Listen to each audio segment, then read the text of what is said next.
Step 1. Add your clip. Step 2. Add adjustment layer.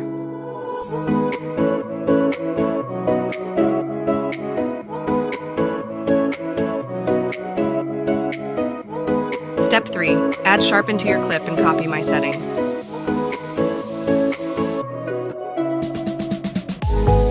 Step 4. Add unsharp mask to your clip.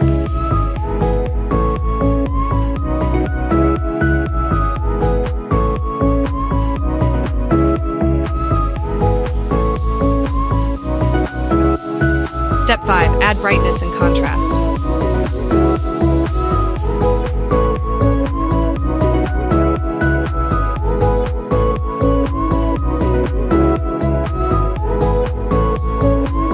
And now you are done.